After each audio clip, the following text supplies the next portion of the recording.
Buenas tardes, familia. Marángeli Mejía, aquí del Philadelphia Latino Film Festival. Bienvenidos a esta conversación con uno de nuestros cineastas, Blake Bass from Matches. And I'm going to pass it to him. Hola. You can learn about his work. And then we have 3 questions for him. This are part of our PHLAFF 2023 conversations and Q&As with filmmakers, just to have an opportunity to continue to build community. Thank you for joining us. Hola, Blake. Thank you so much. Hola. First of all, muchas gracias. Thank you for having Matches as be part of the festival. I believe one of my previous shorts had been a few years ago selected, but I think I've seen kind of the how much work you're putting into this, how much you're trying to kind of like not just do the same thing, but evolve. And it's a very great space for upcoming filmmakers and people who want to kind of get involved into this space. So thank you so much for giving us this space. Quick introduction. My name is Blake Vaz. I live in Los Angeles. I've been here for about 20 years. I'm originally from the border town of El Paso, Texas, with Juarez, Mexico. I was raised in Juarez, born in El Paso, moved out here, like I said, 20 years ago. And I think I've been messing around with the camera and film since I was a kid. So I've always been enamored by this medium. And I professionally didn't start really until possibly, I want to say about 10 years ago, really kind of like working into video production. And then that's when I really decided that I wanted to start getting into, more serious filmmaking, independent, obviously, but trying to do our best. So yeah. And Matches, which was selected this year's festival, the Philadelphia Latino Film Festival, was something that I directed about a year ago, I believe is when we finished it. It's my 3rd short film that I've directed. I produced or edited or scored a few others with my collaborators. One of them is Daniel Gomez, our director of photography, who is a close collaborator. We work together a lot. Matches came about. We had just finished another short film that did really well at festivals called Luna. One of our really good friends, an actor, Rudy Marquez, amazing actor. You can check him out and doing a lot of stuff on, a lot of the series that are right now on Apple TV and things like that, doing a lot of commercials. And, great guy. He wanted to get in front of the camera. And I mean, behind the camera, he's had a great career as an actor. And he asked me if I would be willing to kind of, help him out, maybe allow him to shadow me so he could kind of learn. We were producing a short film for Daniel Gomez, as I mentioned earlier, our DP, who's also a director. And I told him, sure, this was basically a short film that we were going to do with just a couple of friends. And he kind of immediately gravitated towards being a really good producer and production coordinator. So after we worked together, he told me, like, listen, I have my brother and I, younger brother of his, Daniel Marquez, co-writer of Matches. They had this story that they wanted to put out. It was their first time trying to write something. So they first shared it with me, and then they told me, like, listen, we have a lot of ideas. We don't know if this can be like a feature or perhaps like a web series, but this is the idea. This is the script, and we love what you do.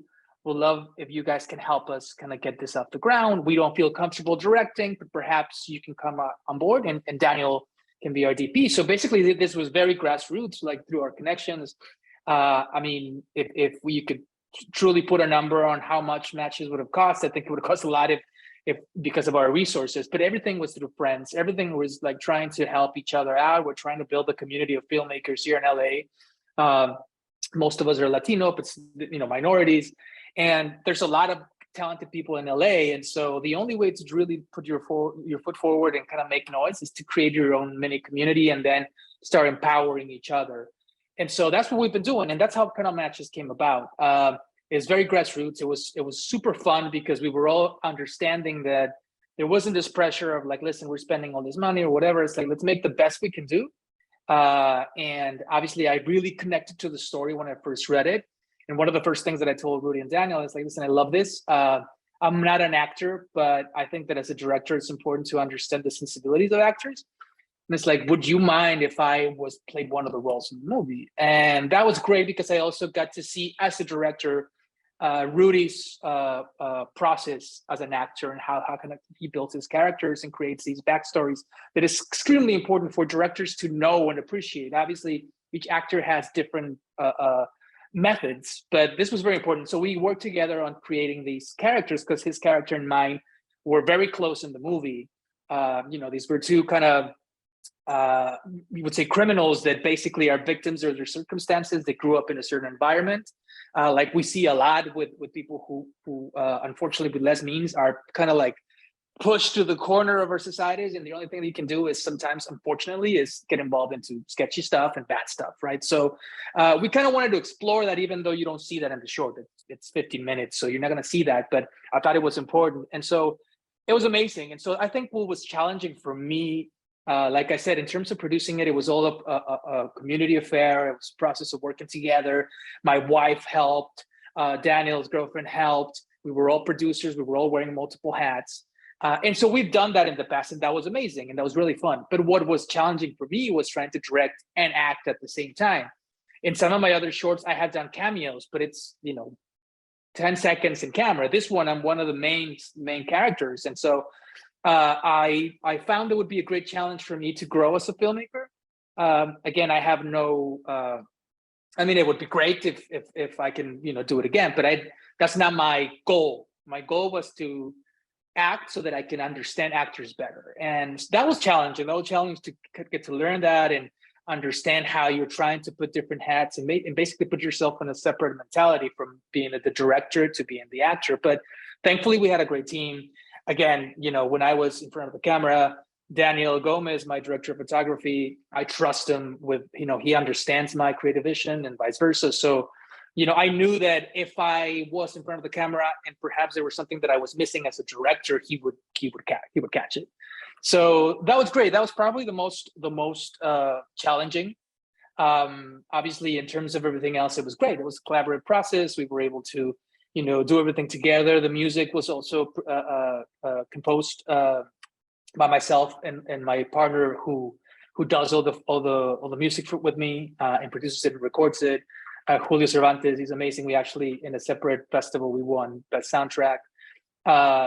So it was amazing. It was amazing. I think that of all the projects that I've been involved that are kind of like more personal for us, I think this was good. This was a good exercise of really working as a community, really working as a team, where it was a fully collaborative process in terms of, listen, I didn't write this, so I know that there's certain things that they want as in terms of the vision, because it's very. It's not biographical by any means. However, they are Mexican American who were born here, and so they understand this. I was born in a different place. I was born in Texas, but I was raised in Mexico. It's a different kind of mentality, different things, and so I also didn't want to say like I don't like that, because it's not my experience as a LA Chicano or Mexican American. So whether I would agree or not, they had to educate me to say like, well, no, maybe back in Juarez you do it this way, but this is how we do it here. And so that was great. All this collaborative process was amazing, and I think we learned a lot from each other, and it was one of the best experiences I had, I think, on set. Amazing. Congrats on your work. You have answered 2 of the 3 questions that we have for you today, and thank you for your work, and thank you for your commitment to community and to the process, right? Both of collaboration and of filmmaking. So how do you hope audiences will react to your film? That is our last question. Okay. Well, as you know, Matches is a crime movie, and it touches upon a delicate subject. And without kind of spoiling too much, there is the story focuses on a first generation American high school girl who's about to graduate. She just got accepted into the college of her dreams. Her mother is an immigrant. She basically crossed to the United States to give her a better life. Her father passed away on the way, which is not really mentioned in the movie, but in the larger script it was. But it's important to tell you who our main character is, right? And so She is a hard worker. Her mother works as a domestic employee at the house of these people who are very well off in the community, and they are it's a family who, led by the father, is helps the community, is trying to help to open these centers to help battered women and things like that. So on the surface, this family is great. They're Americans.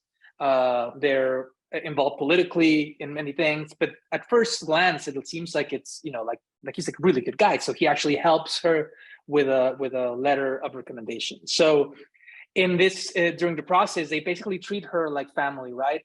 The family that the mother works for has a daughter who's the same age. They go out, and to celebrate the fact that she was accepted. In this process, they get into trouble, right? They go out to a bar. They're underage. The other girl gets her like a fake ID, and then they meet these bad characters, which unfortunately you later find out they're involved in sex trafficking, and so in terms of going back, I say all this to kind of answer the question, because the question is, how do I hope that audiences will react to the film? The film has a few moments that are violent, that are ugly, that touch upon these things, kidnapping, like I said, sex trafficking. But I think that one of the main things that Rudy, Daniel, and I discussed, the writers and myself, when I looked at this, and I'm like, I want to make sure that, because they did have an idea of making this into a bigger piece of content, whether it's a web series, a series, or a feature, I was worried that because this is just a capsule of the whole story, that it was gonna come as if we were exploiting the issue, right? Which is sex trafficking, human trafficking, and a lot with immigrants that come to the LA. I mean, to LA, a lot of us don't see this, but LA is one of the biggest places where this occurs, and it occurs in big percentages to immigrants who are coming here for a better life, who might not have anybody to protect them while they get here. Their families are in different countries and stuff, and people don't stop hearing from them. They assume, well, they're probably working and they're figuring it out. And these things happen, and though it's really hard for them to get out of these situations. So for me, I want to make sure that the short is understood as that's what we're trying to kind of put forward, that this is something that happens to immigrants, to families of immigrants. It doesn't matter just Latinos, but it does happen to a lot of Latinos and people who come to the Caribbean. But in general, immigrants to this country, they fall victims sometimes to people who, take advantage of people who don't have anyone to kind of, help them out here in the United States, or kind of walk them through, or just basic assistance, right? And so they fall into bad situations. And so I want to make sure that the audience understands that. At the end, we kind of show that, and I try to connect with certain organizations that were helping, victims of sex trafficking, human trafficking. I didn't get any response from anybody, but I wanted to kind of like put something general, which I did at the end. 1-800 number, kind of like these resources for people to be helped if they feel that somebody they know or themselves are part of this issue. And so that's what I want the audience to react to the film. The film is visceral. The film has this very verite kind of documentary style visually, and the way the camera shakes, and that was done very purposely by our DP and myself, Daniel Gomez, to give that sense of reality. And so there's violent moments, and there's things that are not that great, but unfortunately that's the reality, and we would be doing a disservice to the film if we hid the realities of what this world is, that involves young women like our character to be pulled into this underworld. So I hope they see that that's what we're trying to do, that it's in no way we're exploiting the issue. Muchísimas gracias. Una de las cosas que yo he ofrecido cuando hemos hablado del festival en los pasados años es que it's important for us to tell our stories the way they need to be told. So that comes to mind as you offer this consideration that it's key, right? Am I fitting into stereotypes? Am I exploiting realities? And the reality is that no, it is your story. It is our community story to tell. And there is that element of nuance. Mm-hmm. that element of humanizing those stories, right? And like Exactly. looking at all sides, and at the same time, they're harsh realities that lead to tough conversations that we need to have within our communities and also with other communities as we engage in cultural dialogue. And see, and that's a great point, because obviously we do not want to continue feeding these stereotypes where like us as Latinos or Mexican Americans, we're only getting these roles where we're the cholo or the narco or the gardener or the help, which in this case, in this short, unfortunately, I do touch upon all those things, right? It's like, the mother of the girl, she's a domestic worker. The other guys, the bad guys, one of the guys that I played there, were cholos, were bad guys, a product of our environment. And I actually got comments from other people that I know and people who actually run other film festivals that understandably so are trying to get away from this type of content, but at the same time, this exists, right? I understand, but if, like, for example, I'm from Juarez, that place is, it's been up and down, but it's dangerous because it's a border town, like most border towns, a lot of the cartels are there. So I've seen a lot of drug activity, narco activity, and that's a reality to this day. So if I'm going to make a movie that's based in Juarez, people are sick of talking about narcos because this is a reality they see every day, and the violence, I get that. But at the same time, it would be naive to pretend that it doesn't exist, because it exists.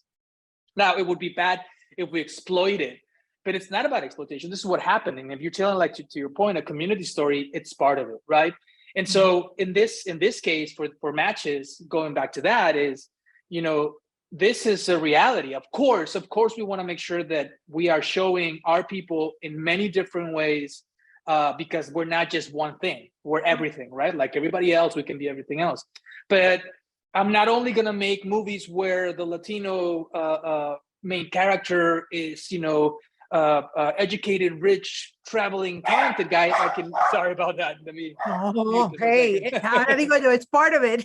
están involucrados en la conversación. They agreed with me.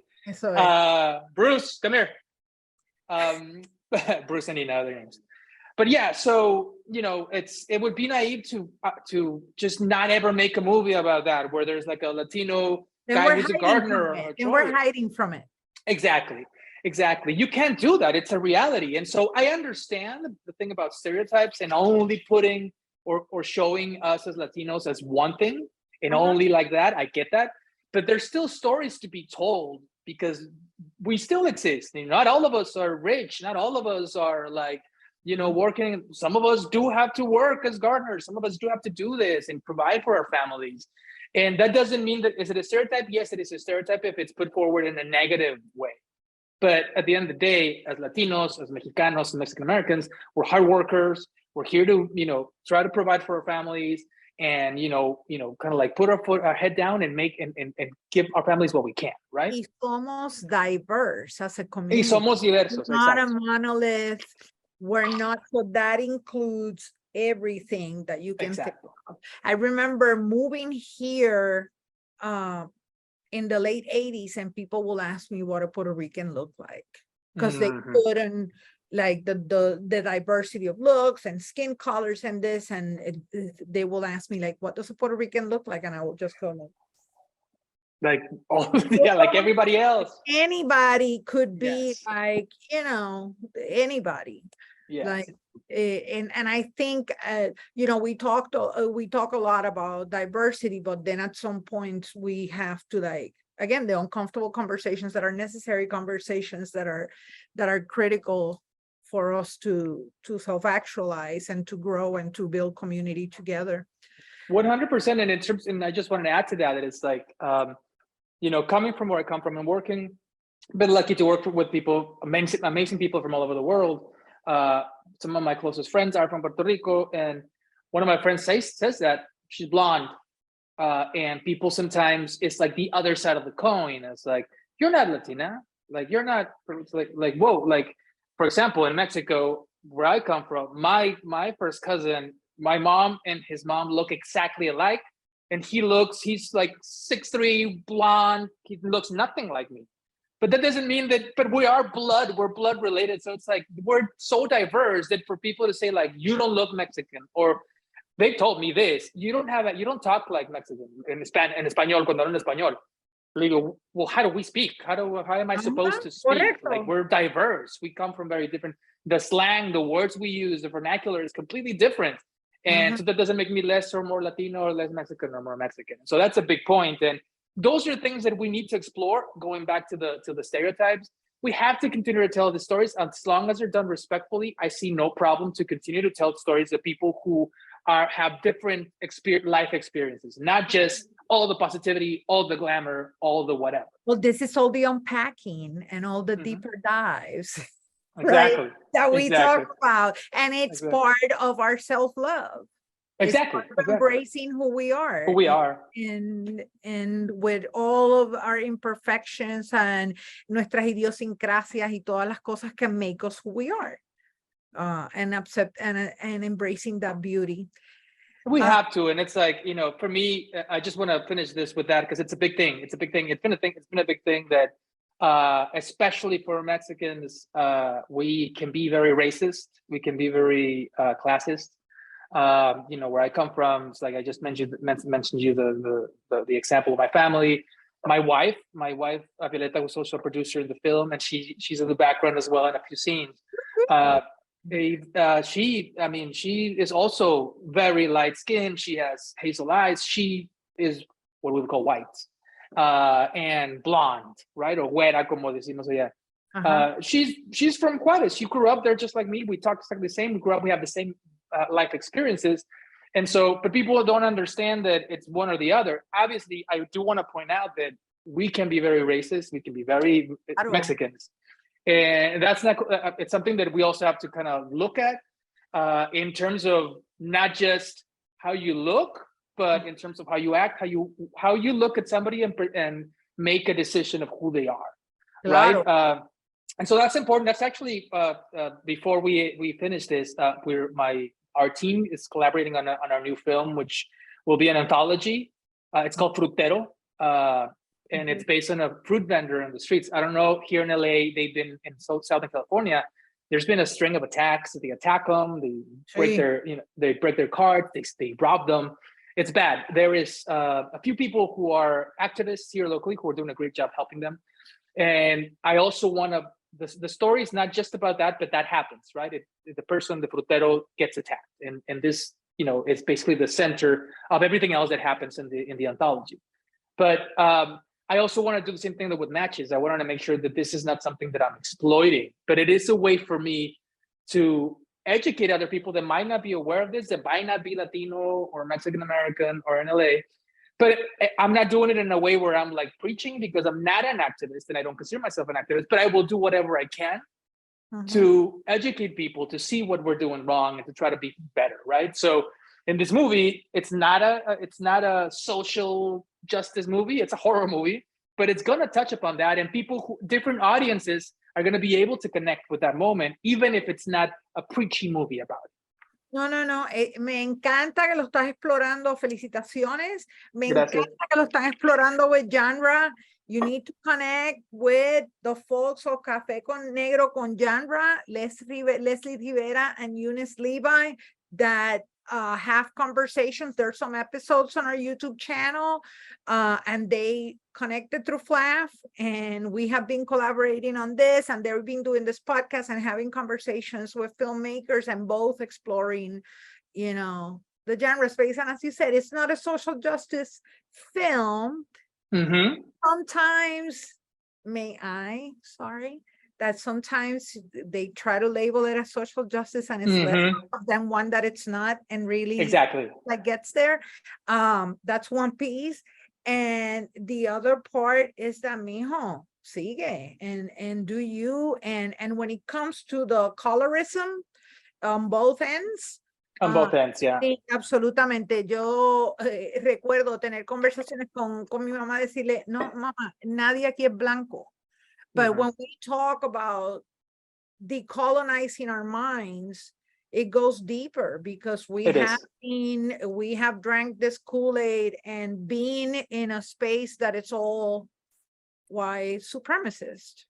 Yeah, and even now, like, So, you know, and that's what we have learned. It's not about attacking it. It's not. Es lo que es. Es lo que es. What is it that what they say? You swim in it. If it smells like it, if it tastes like it. It is. Yeah, it is. Ahí estamos. Ahí See, estamos. just to add to that last point, you're right about colorism. I don't know if you like.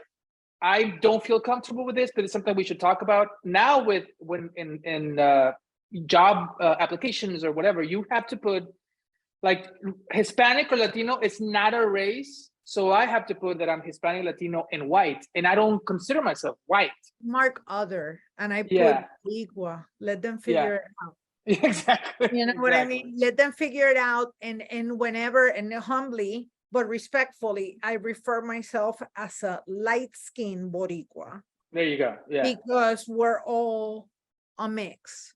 Exactly. And I offered this to a young, actually like a twin that asked me, or, you know, una nena, en un sitio que yo trabajaba, y me dijo, Miss Maggie, what are you mixed with? Nena, I'm so mixed in the mix within the mix. I'm just Puerto Rican. Exacto. Dijo, oh, pero mi papá es puertorriqueño y mi mamá es puertorriqueña. You look like you're something else. Y lo único que me vino a la mente fue, le dije, have you ever had gumbo? Exacto. Si tiene 3 bowls, uno tiene más de aquello, uno tiene más del otro. They don't have the exact same portion with the same ingredients. But it's gumbo. We're a gumbo. We're a gumbo. And this is what, tú sabes, la parte del gumbo de donde salí yo, pero somos todos familia. Exactly. So, anyway, it's been absolutely a pleasure. Thank you. Likewise. Thank you for the space. Thank you for your work. No, absolutamente. Y pues I look forward to continue to build community with you and your collaborators. And gracias por ser parte de FLAFF 2023. A ti, muchas gracias. Gracias por tenerlos. Fue un honor, un placer, y claro, mantengámonos en contacto. Me encantaría conocer más de la gente de la comunidad, de lo que está haciendo, porque el Philadelphia Latino Film Festival, como lo mencioné al principio, de hace unos años, veo que están tratando de not only make it bigger in terms of making it a bigger event, but making it bigger in terms of community, asegurarse de que todos estamos en contacto, de que estamos sacando no solo el que mi película estuvo en tu festival, sino de que conocí a 2 o 3 o 4 personas con las cuales puedo colaborar and help each other with our upcoming projects. I think that's beautiful and that's great. So thank you so much for doing it. Eso es. Gracias.